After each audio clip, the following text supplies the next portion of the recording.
Halo, selamat bertemu lagi dalam pelajaran tentang Internet of Things atau IoT.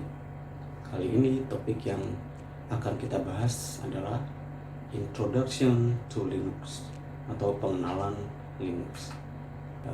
Dalam Linux ada beberapa istilah seperti misalkan shell, console atau terminal, dan seterusnya.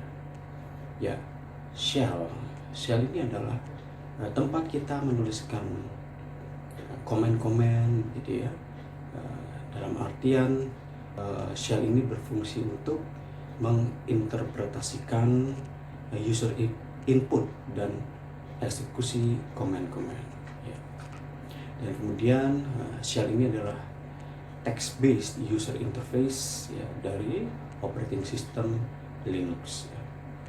Dalam Linux kita kenal beberapa tipe shell, seperti misalkan bash yaitu born again shell, yaitu default shell untuk Raspbian. Misalkan Raspbian ada Linuxnya Raspberry ya.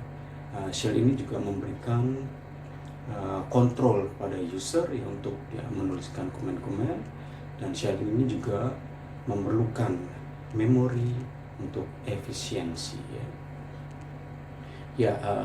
Ada juga istilah konsol atau terminal ya.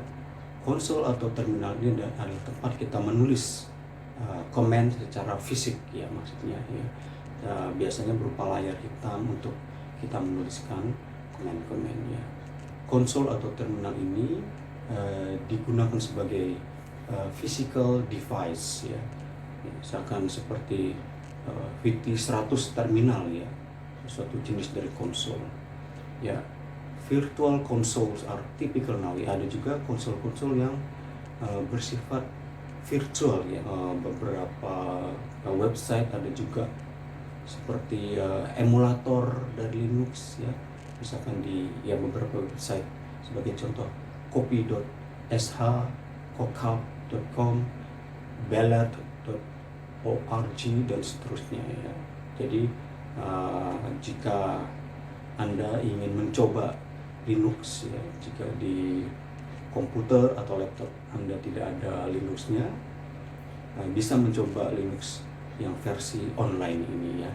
Tapi kalau Anda punya Linux bisa langsung dicoba, atau jika Anda menggunakan laptop MacBook misalkan, bisa juga menggunakan konsol yang ada di MacBook, karena Mac OS ini mirip dengan Linux ya.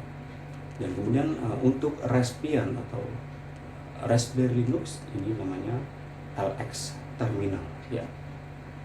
Yang nanti ada prompt $, ya, kita bisa mengetikkan perintah-perintah yang kita ingin entrykan. Yang kemudian tentu saja seperti halnya operating system, kita memiliki accounts ya. Kalau di Windows kita kenal ada account administrator ya, dan seterusnya. Kalau di Linux ada bermacam-macam juga ya. Keterangan mengenai account ini adalah there can be many user accounts on a Linux system. Jadi bisa ada berbagai macam account di Linux system, dan kita bisa buat sendiri. Each account has a username and password ya. Tentu saja tiap account ada username dan password ya. Kemudian when you first start the machine, you are prompted for username and password ya. Dan kalau di Raspberry, username yang defaultnya adalah P atau PI, dan passwordnya adalah Raspberry ya. Dan kemudian di Linux juga ada manual pages atau semacam help ya, itu dengan mengetikkan man. Kita bisa nanti melihat list dari apa saja manual yang ada di tool man ini. Dan terus saja kita sekarang mungkin lebih banyak menggunakan Google ya, no problem. Yang penting kita bisa mencari informasi tentang komen-komen yang kita inginkan ya, bisa melalui man ini atau ya Google dan lain-lain ya. Dalam Linux ini tentu saja ada bermacam-macam file dan directory ya. File dan directory ini kalau di Linux ya, yang paling atas atau rootnya slash ya. Slash adalah directory root ya. Kalau di Windows mungkin C atau D dan seterusnya, nama hard drive ya. Kalau di Linux ini 11. Ada beberapa folder atau file system penting di Linux, seperti misalkan bin yang berisi file-file binary dari ya operating Linux dan lain-lain. etc, file system etc ini merupakan ya configuration ya, semacam folder untuk configuration. Ini ada home ya, atau ya /home gitu ya. Ini adalah tempat home directory dari user. Contohnya ada user P, di sini adalah salah satu user di Linux, maka ditempatkan di home. Ada juga directory usr ya, yang berisi dari file-file dari user. Kemudian kita masuk ke komen yang penting dari Linux secara basic. Yang pertama adalah pwd ya.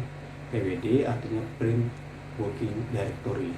Kalau kita ingin tahu kita berada di directory mana, kita cukup mengetikkan pwd huruf kecil semua ya, karena di Linux ini sifatnya case sensitive atau huruf besar dan kecil berpengaruh. Ya, demikian, terima kasih.